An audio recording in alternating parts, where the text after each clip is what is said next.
ആ ആ വെയ് ഓ അങ്ങനെ ഒക്കെ കട്ട് ചെയ്യട്ടോ. ഇതൊന്നും പറ്റില്ല.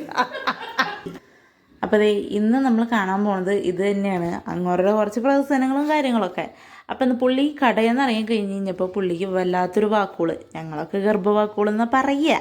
അപ്പോൾ വാക്കുകളിന് വേണ്ട സാധനം അന്വേഷിച്ചു പോയപ്പോൾ എക്സാക്റ്റ് സാധനം കിട്ടിയിട്ടൊന്നുമില്ല കേട്ടോ.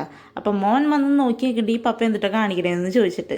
അപ്പോൾ ദേ നമ്മൾ ആവശ്യത്തിന് മുട്ടയൊക്കെ പുഴുങ്ങി എടുത്തിട്ടുണ്ട്. ഏകദേശം നിങ്ങൾക്ക് കാര്യങ്ങളൊക്കെ മനസ്സിലായിട്ടുണ്ടാവും. എന്നാലും മുട്ടയൊക്കെ പുഴുങ്ങി എടുത്തിട്ടുണ്ട് ആവശ്യത്തിന്. അതും പുള്ളി തന്നെ തൊണ്ട് പൊളിച്ചെടുത്ത്. ഞാൻ പറഞ്ഞു തന്നെ ചെയ്തോ, ഞാൻ വീഡിയോ എടുത്തോളാം എന്ന് പറഞ്ഞു. അപ്പോൾ ഒരു ചീഞ്ചട്ടി വയ്ക്കുമ്പോൾ കാണിച്ച പ്രവർത്തനങ്ങളാണ് ഈ കാണുന്നത്.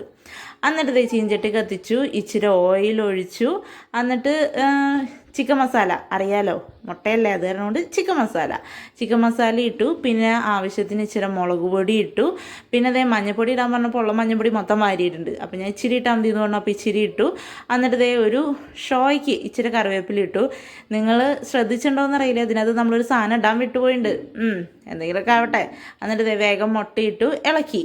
ഇപ്പം നിങ്ങൾക്ക് മനസ്സിലായില്ലേ കാര്യം എന്താണെന്ന്? നമുക്ക് കാടമുട്ട അന്വേഷിച്ച് പോയിട്ട് കിട്ടിയില്ല. അപ്പോൾ കിട്ടിയത് വെച്ച് അഡ്ജസ്റ്റ് ചെയ്യാണ്. അപ്പോൾ ഇത് മുട്ട മസാലയാണ്. ഇതെങ്ങനെയാണോ ഉണ്ടാക്കുക എന്നൊന്നും അറിയില്ല. അപ്പോൾ ഇഷ്ടപ്പെട്ട ലൈക്ക് ചെയ്യാനും സബ്സ്ക്രൈബ് ചെയ്യാനും മറക്കല്ലേ.